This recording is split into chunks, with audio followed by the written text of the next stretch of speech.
It's well known that I'm a big fan of Slavoj Zizek. Unfortunately, part of his, magical eccentric charm is that sometimes he's wrong, quite wrong even.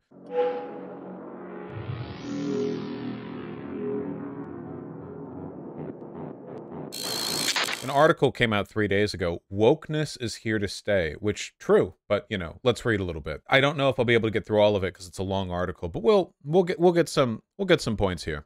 He schnifts too close to the sun. Exactly. Yes, of course, of course. Some claim that wokeness is on the wane. In fact, it is. I'm not doing the whole thing in his accent. That would be insane. That I literally could not do that. We have to. It's a lot of. We have to. No. No. No. No. No. No. No. No. No. No. That is a bad idea. Try it. Okay, just the opening paragraph. That's it. That's all I'm doing is the opening paragraph. Okay? That's it. That's all. Okay? Is that fair? Some claim that wokeness is on the way. In fact, it is gradually being normalized, conformed to even those who inwardly doubt it, and practiced by the majority of academic, corporate, and state institutions. This is why it deserves more than ever our criticism, together with its opposite, the obscenity of the new populism and religious fundamentalism. Okay, there we go. That's okay. That's the opening paragraph. You need a sniff. I'm sorry, my microphone gate is blocking the sniff. I apologize. Let's begin with Scotland, where Nicola Sturgeon's government pushed wokeism and LGBT causes almost to the end. I actually can't believe Zizek is using the term wokeism. Remember, the only official definition we've gotten of what woke means came from a lawyer of Ron DeSantis, who said that wokeness is the belief that there are systemic inequalities in existence and they should be addressed. That is actually legally the definition that the Ron DeSantis administration settled on with regards to their state laws. In December 2022, it hailed a historic day for equality after Scottish lawmakers approved plans to make it easier for individuals to legally change their gender, extending the new system of self-identification to 16 and 17-year-olds. Basically, you declare what you feel you are, and you are registered as what you want to be. This is the case for a lot of things, to be clear.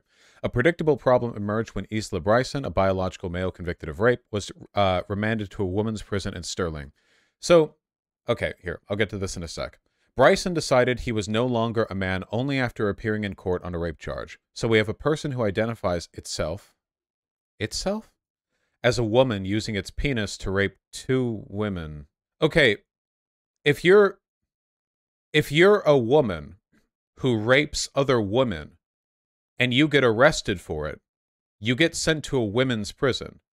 And if you're a man who rapes other men and you get arrested for it, you get sent to a male prison.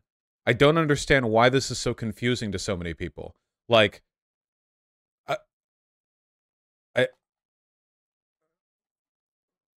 okay. It is quite logical. If maleness and femaleness have nothing to do with one's body and everything to do with one's subjective self-definition, then one must put a penis-having rapist, what is this turf language, in prison with captive women. What is this language with captive women? They're in prison. Why are we, like, the way they're making it sound is that the trans woman or disingenuous, like, guy pretending to be a woman or whatever is like a wolf let into the hen house. They're all in prison together. After protests, Bryson was put into male prison. Again, this is problematic under Scottish law since we now have a self-identified woman in a male prison. Sturgeon's resigns because she alienated a part of the population that isn't anti-LGBT, but simply rejects such measures. Listen, okay, listen, any system of self-identification is going to lead to problems where people can act in bad faith. People acting in bad faith is like a ubiquitous issue with all institutions of all kind. It happens everywhere at all the time. The idea that this is some kind of ultra-unique problem or some kind of like unbelievably weird edge case that the left has to own up to is so strange to me. Especially since we already know that if you put trans women in male prisons, they're far more likely to be the victim of sexual assault, obviously. So, like, like, no answer is given to this. I'm sorry, one second, hold on. The point here is that there's no easy solution because sexual identity is in itself not a simple form of identity, but a complex dimension full of inconsistencies and unconscious features, sometimes that in no way can be established by a direct reference to how we feel. The recent controversy about the use of so-called puberty blockers concerns another aspect of the same complexity. The Tavistock Clinic in London was ordered by higher authorities to restrict the use of puberty blockers that suppress hormones and in this way pause a child's development of sex-based characteristics, such as breasts. Tavistock was administering these drugs to youngsters between 9 and 16 who appeared to not be able to choose their sexual identity. Tavistock's clinicians reasoned there is a danger that youngsters who can't determine their sexual identity would make an enforced choice under the pressure of their environment, thus repressing their true inclination. Tavistock's clinicians reasoned there is a danger that youngsters who can't determine their sexual identity would make an enforced choice under the pressure of their environment, thus repressing their true inclination to be trans mostly. Puberty blockers were necessary to allow such youth to postpone their entry into puberty, granting them more time during which to reflect on their sexual identity before deciding at a more mature age. Okay. This is incredibly strange framing. If you go to a gender clinic and you get looked at by a therapist or gender clinicians or whatever, the idea is that if a person is either confident that they're trans or they're not sure or there's any ambiguity, you get put on hormone blockers for a bit because that delays the onset of biological puberty, which allows for more time to decide whether or not you want to take cross-sex hormones. Okay, the framing here is so strange. I don't know why is Zizek using like turf language? It's not just like Zizek is wrong on this. It's that Zizek is wrong and he's adopting the rhetoric and terminology of an oppositional political group, you know? It's not like wrong on its own. It's like wrong in line with an existing group of wrong. Puberty blockers were administered to almost all children sent for assessment at Tavistock, including to autistic and troubled youngsters who may have been misdiagnosed as uncertain about their sexuality. Source? On this? Wait, why are we just saying that, like, off the road? Including to autistic and why would a trans youth be troubled? What, troubled? What? Like we're just stating this off the, wow, well, you know, all those people going in for hip replacement surgeries might have just had bad gas that day. Like, what do you, based on what? In other words, life-altering treatments were being given to vulnerable children. Okay, this is like actually, hold on. First of all, a lot of treatments are life-altering. It's medicine. That's the point, obviously. When you go to a doctor, the life-altering treatments are the thing doctors offer. That's the thing they do. Were given to vulnerable children. What is the framing here? All children are vulnerable. They're children. Do we not do medicine to children? Are we done with that? Is it over now? What does this mean? Before they were old enough to know whether they wanted to medically transition. That's the point of puberty blockers. That's the whole point. They delay the onset of puberty, so more time is given to know whether or not you want to medically transition.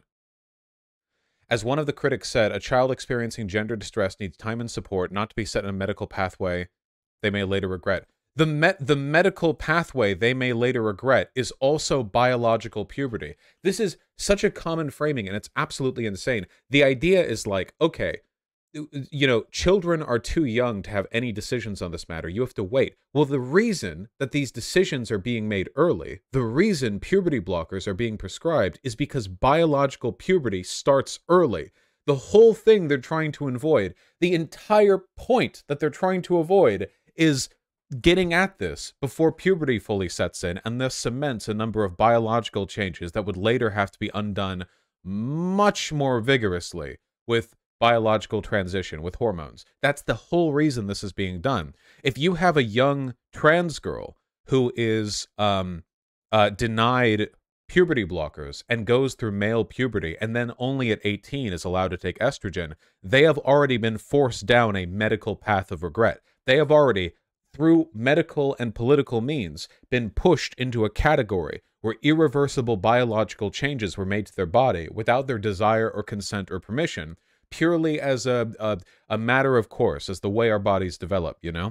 But the decision to put them in that category when we have puberty blockers is a decision. It's a choice that is being made. The willingness to deny someone medical care, to undo an otherwise irreversible or inevitable medical change, is itself a decision. You have two roads, and the whole point of puberty blockers is to give more time to decide which road is best. By the way, Isla Bryson had been on hormones before the case. Zizek cites and uses on that paper. Is that true? The person who was in prison? If they were... Wait, is that true? I didn't look at this case because I can't follow every, like, bonger transphobia case. A biological male convicted of rape. Bryson decided he was no longer a man only after appearing in court in a rape charge. Is that true? I'm sorry, I didn't realize how bad this article would be, so I guess I should have checked this right off the bat. The Isla Bryson case concerns Isla Bryson, a 31-year-old Scottish trans woman, convicted in January 2023 of the rapes of two women that she committed prior to her transition.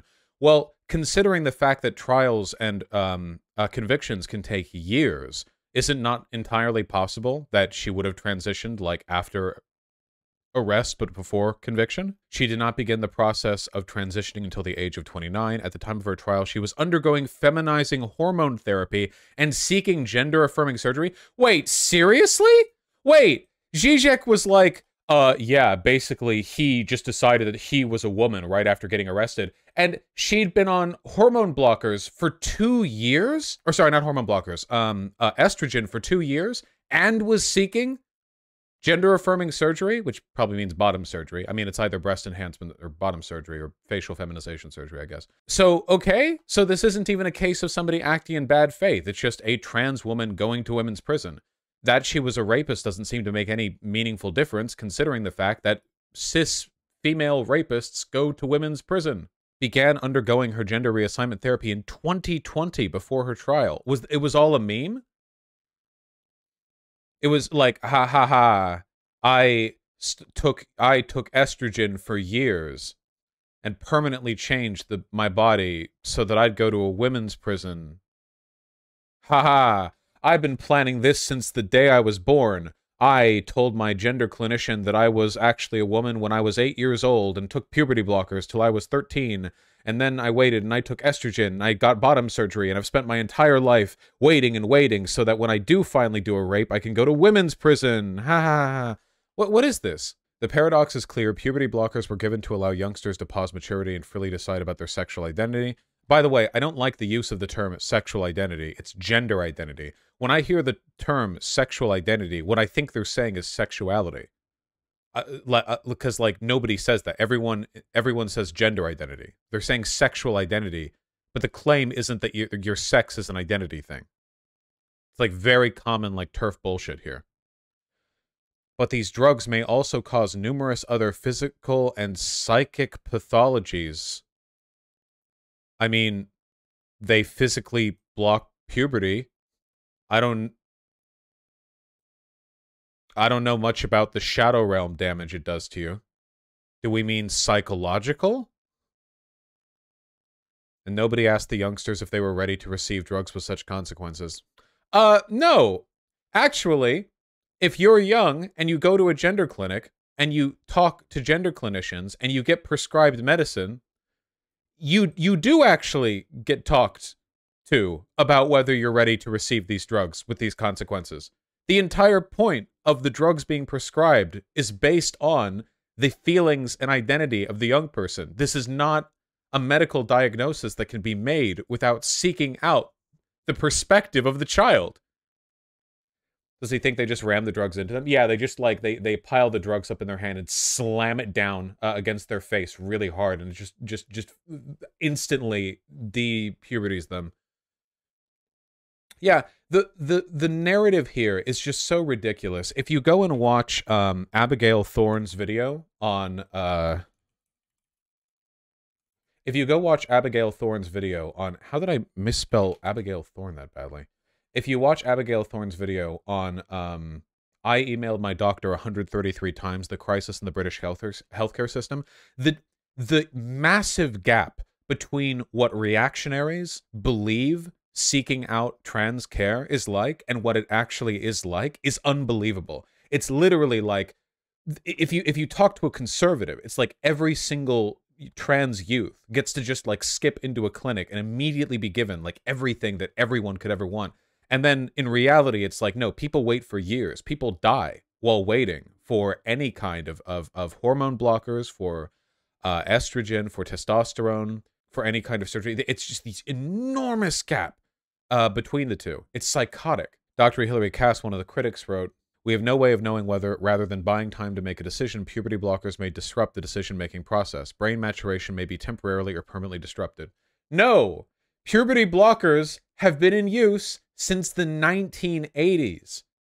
They have been approved for use on young people. We have a full writing of medical knowledge on the effect of puberty blockers on brain maturation. I've done charts on this before. It's not a problem. What is this may be? They've been in use for like 40 years. Why are we pretending we don't know?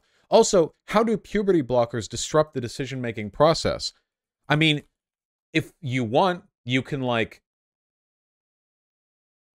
take a look at, I don't know, regret rates, where the regret rate for cross-sex hormones and gender conversion surgery, or whatever the PC woke term we're using today is, are incredibly low, with something like a 2% regret rate. I'm revamping the Ultimate Research Doc, by the way. I want a new format, okay? We're working on we're going to include rhetoric, okay? That's what we're going to include, all right?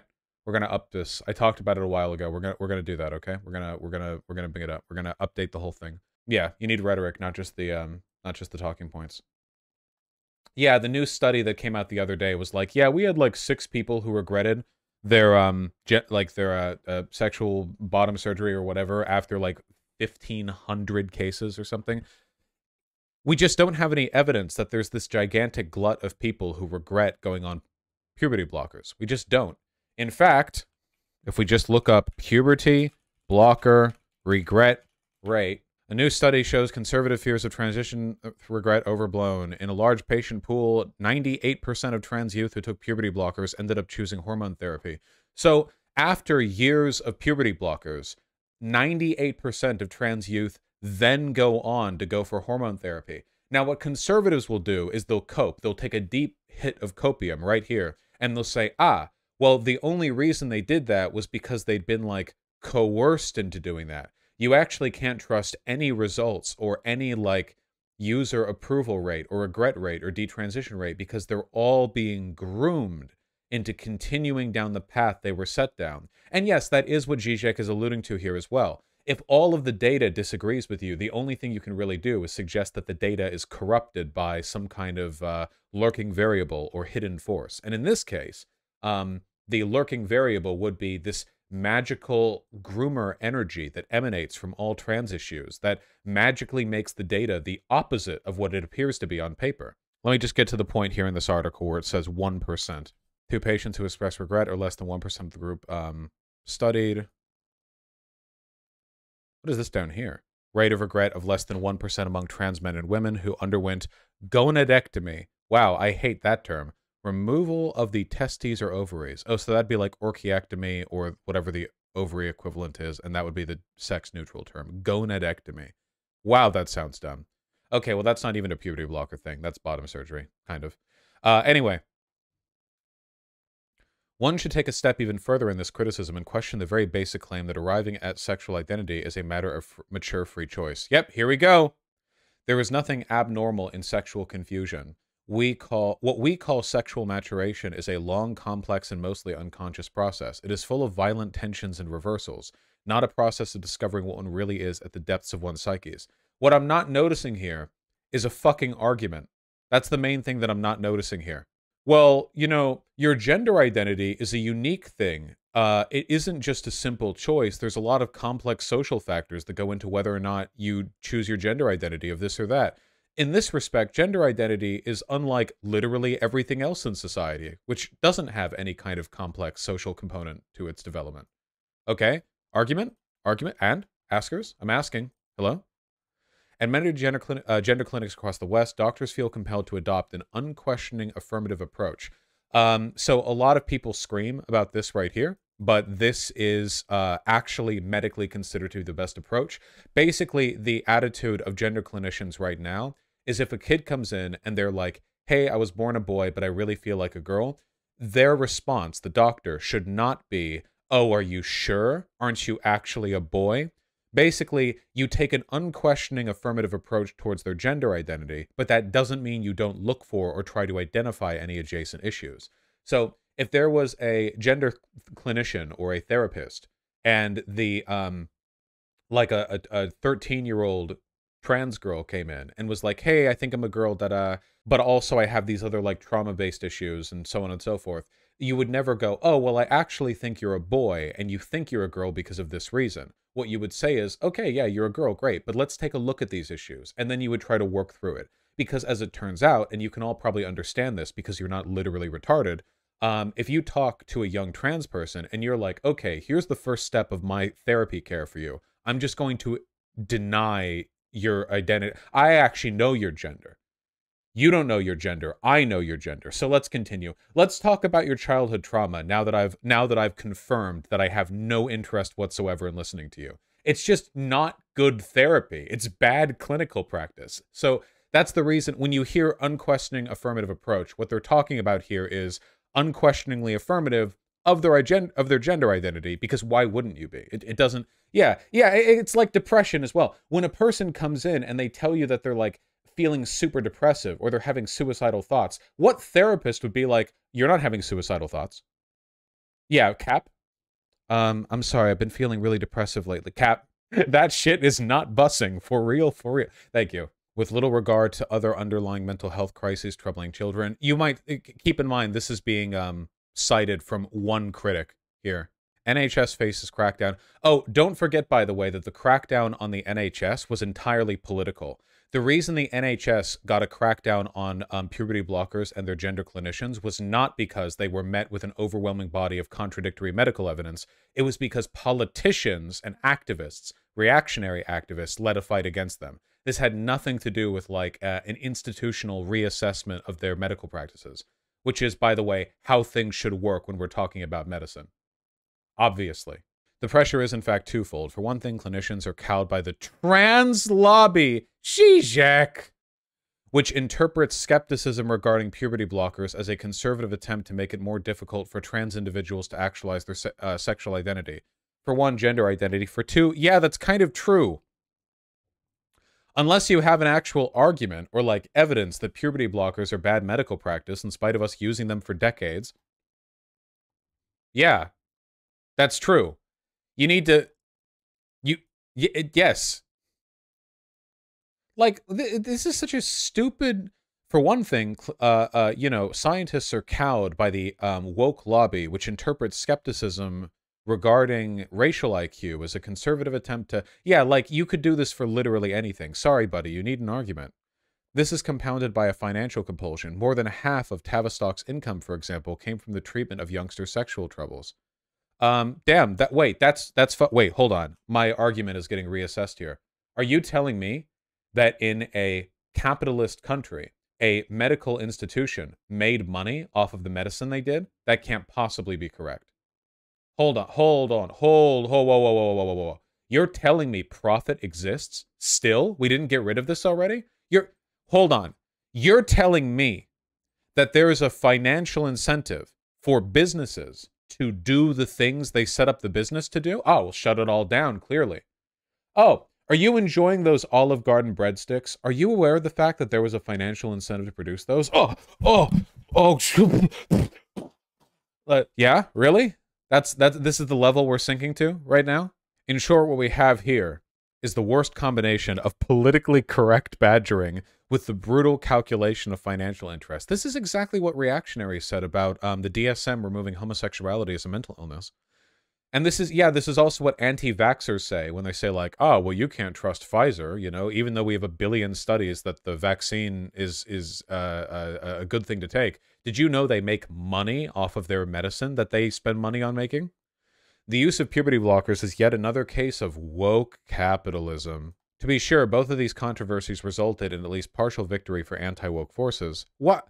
This is such incredibly low IQ framing. What is this like poorly translated? Was this somehow made worse without Zizek's awareness? It's not like he can't write in English. Sturgeon resigned and the Tavistock Clinic was closed. But the forces at work have a momentum that far exceeds the view of individual politicians and the dynamics of particular institutions. If anything, individuals and institutions are constantly attempting to accommodate themselves to strictures coming from elsewhere, rather than imposing them top-down. It is therefore certain that similar scandals will continue to multiply. What scandals? No wrongdoing was found. The trans prisoner had been transitioning for 3 years prior to their conviction. The Tavistock Clinic was never found to have engaged in any medical malpractice. Yeah, and Nicholas Sturgeon did not resign because one trans woman was sent to a male prison rather than a female prison. Well, like Nicholas Sturgeon resigned because of that exclusive reason? This quote right here was considered so important that they decided to make it its own highlight. We have a person who identifies itself as a woman using its penis to rape 2 women. Okay? Women can be rapists? It's been known to happen? This is like, yeah, this is the bonk. This is the oh man, this hits hard. Oh man, this is some good shit right here. We need to bold this in 18-point font. It's dehumanizing, fear-mongering. Yeah, it's in addition to this being like very poorly thought out, it's also like empirically incorrect on a lot of points. Yeah, he ate from the trash bin of transphobic ideology, unfortunately. This is just very stupid. Like that's I always get like weird alarm bells running off in my head because I know for a fact that Zizek is neither stupid nor a grifter. I know he's neither of those things. He's not. You can think about this article what you want. I'm certainly thinking lots of things about it right now, but he's neither stupid nor a grifter, which leaves me kind of like, I don't know, baffled as to why this exists. Like, I don't, okay, well, in the absence of those two motivating forces, I genuinely have no idea. Maybe he's just old-fashioned? No, but being old-fashioned doesn't make you stupid. These are stupid arguments. That's the thing. Having old-fashioned values would be one thing. If he wanted to write a big article on gender essentialism or whatever, I don't necessarily think you would have to be stupid or a grifter to write that out. I just think you'd have to be wrong, you know? You can be wrong in a fashion which is both smart and sincere. That's totally possible. This is stupid. It's wrong and stupid and sincere. As if interest group agitation and the compulsions of capital weren't enough, wokeness can also draw upon reserves of religious strength. In our official ideological space, of course, wokenness. Was this meant to be wokeness? And religious fundamentalism appear as incompatible opposites, but are they really? This is really dumb. This is like, I am enlightened by my own intelligence tier shit.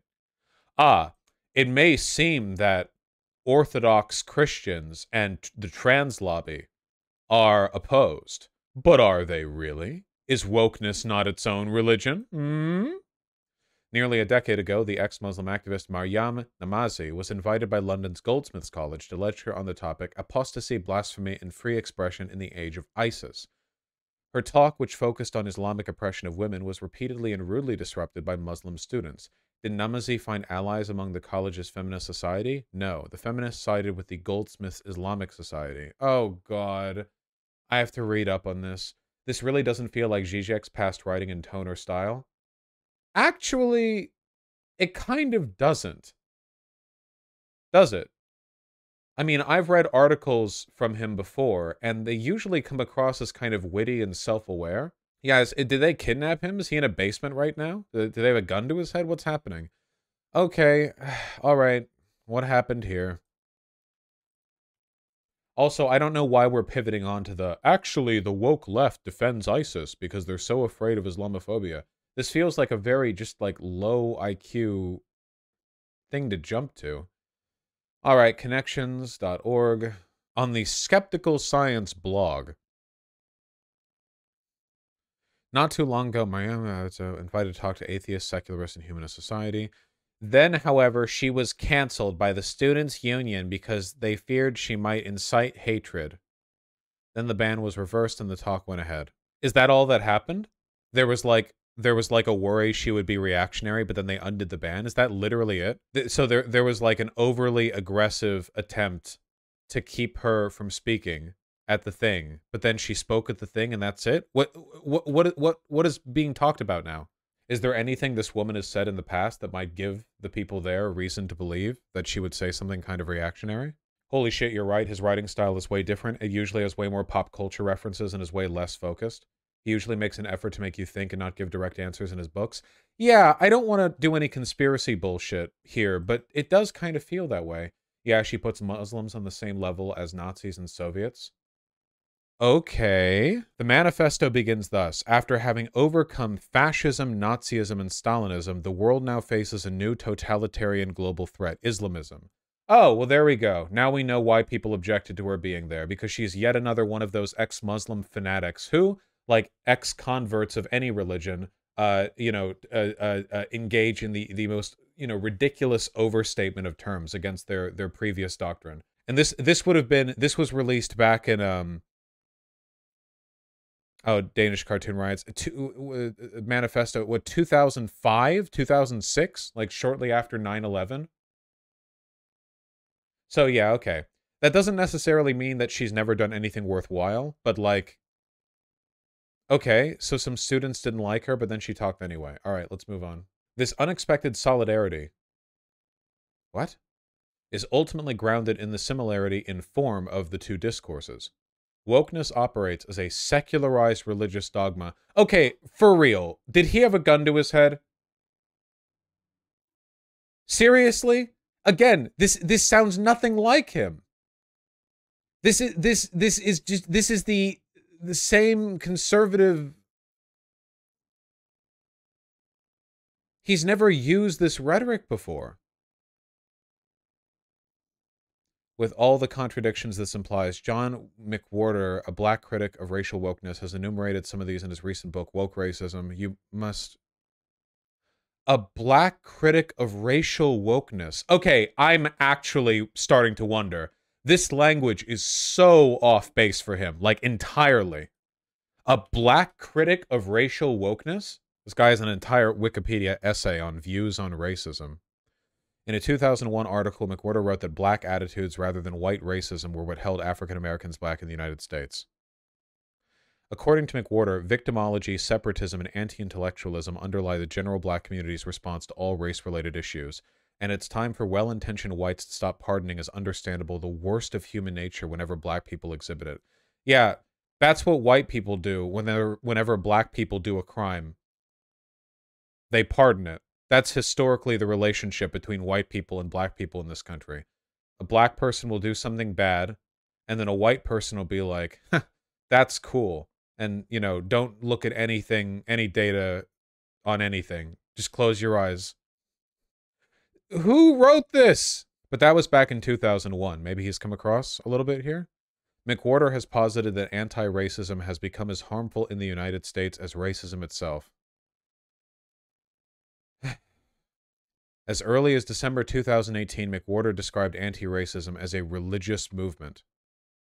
He's argued software algorithms by themselves cannot be racist because, unlike humans, they lacked intention. In his 2021 book, Woke Racism, McWhorter expands upon those viewpoints and argues that third-wave anti-racism is a religion he terms electism, with white privilege as original sin. McWhorter likens the books White Fragility, How to Be an Anti-Racist, and Between the World and Me to sacred... Dude, what a big brain novel position. Whoa. You think that progressivism is like its own religion, man? Oh, man, that's so right. They both even have dogma. Like in Christianity, you have to metaphorically drink the blood and eat the flesh of Christ.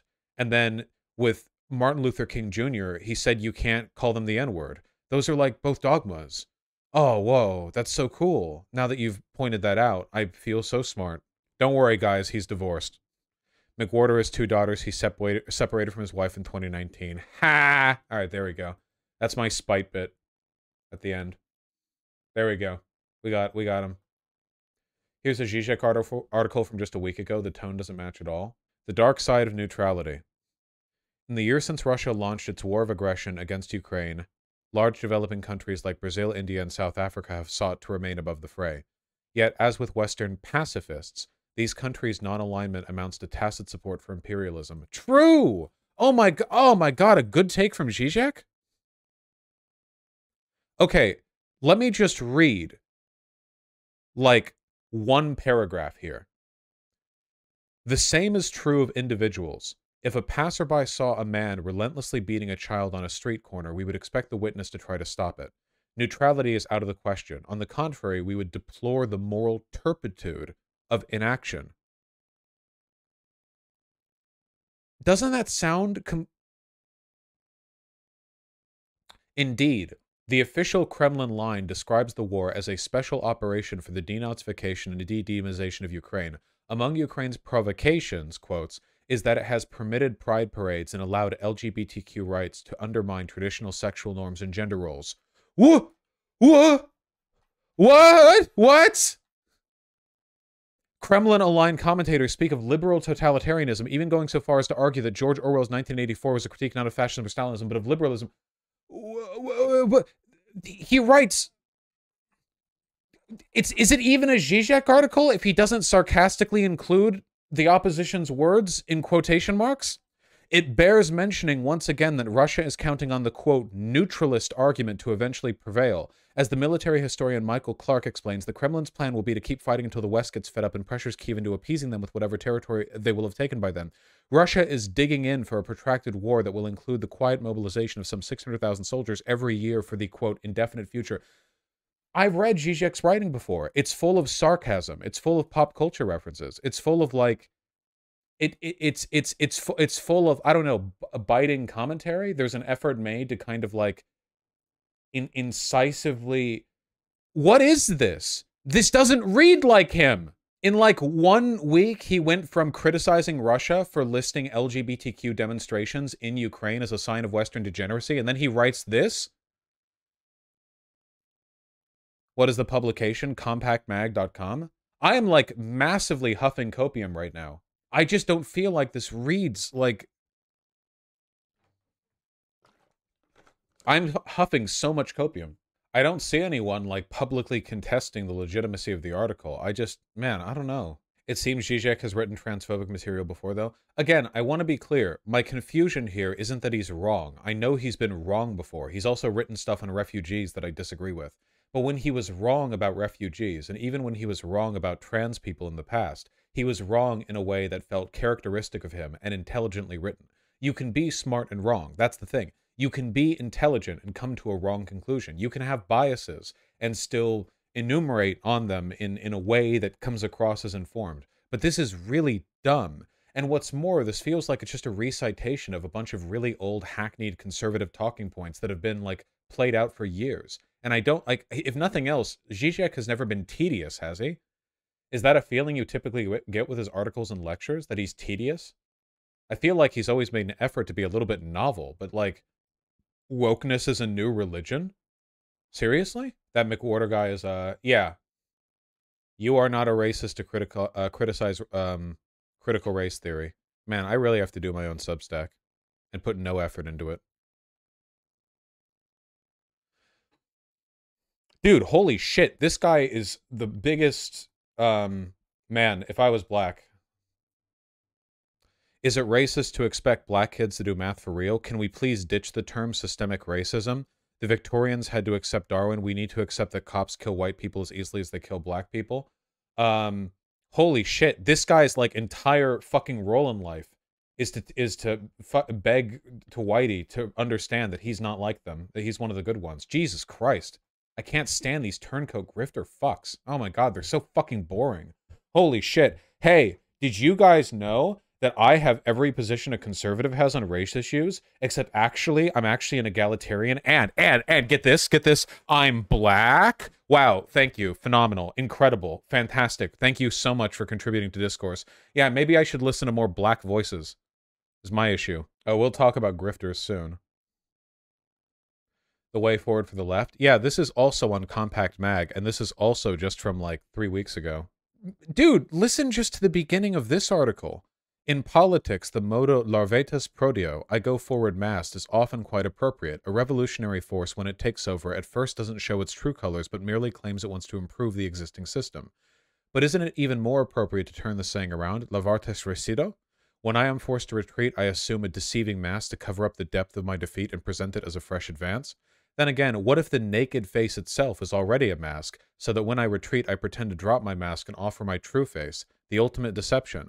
Just recall politicians who, often late in their age, betray their radical roots and claim they are now no longer possessed by false visions. I renounce my ideological illusions. Now I am just who I truly am. This sounds way more like him, because it's entirely up its own ass. It's a Nosball magazine? Compact mag? Raw egg nationalists' one weird trick. Really? For raw egg nationalists, the threat is not so much secular institutions, but globalists. What website is this? Not sure about Nosball, but definitely a weird-ass publications. This reeks of Nosball. From Wikipedia, the magazine's editorial line is critical of liberalism from both the left and the right. Okay. Recent columns. The Prophet of COVID Tyranny. Wyndham Lewis and the Bohemian Lie. Nicola Sturgeon's Trans Folly. Against the IQ Fetish, America's Deindustrialized Military. Also, the magazine had a few founders, populist conservatives, and a Marxist. The Marxist has left, though. Zizek has a lot of friends who are right-wing. He said himself multiple times. Do you think maybe he got misinfoed? Again, my issue isn't that he's wrong. It's that this is retarded. All right, whatever. The site is Nosball. Start 4th paragraph down. What is this? The problem with compact magazine.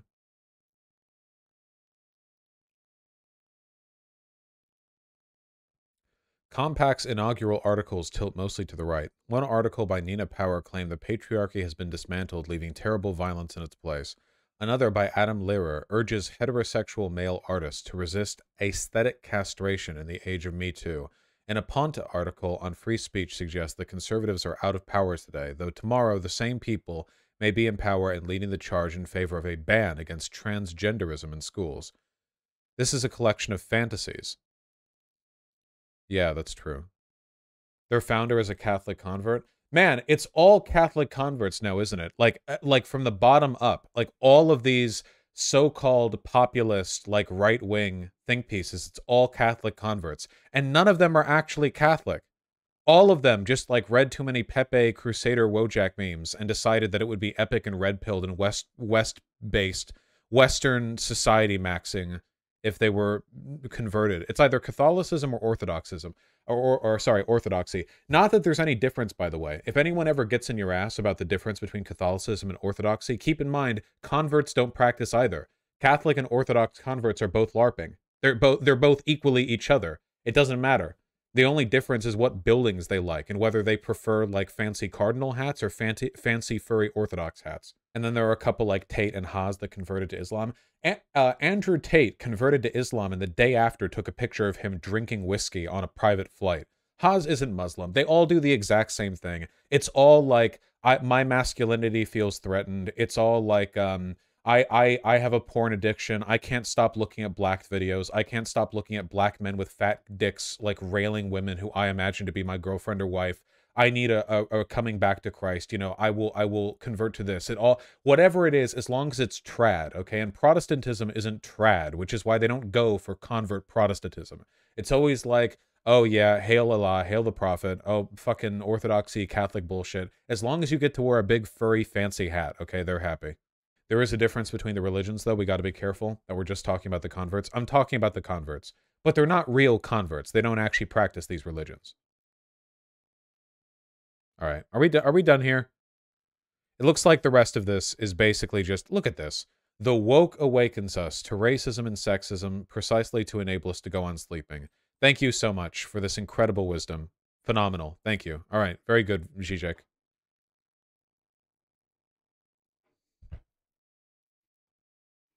I don't think this was... A lot of people in chat are saying this is impersonation.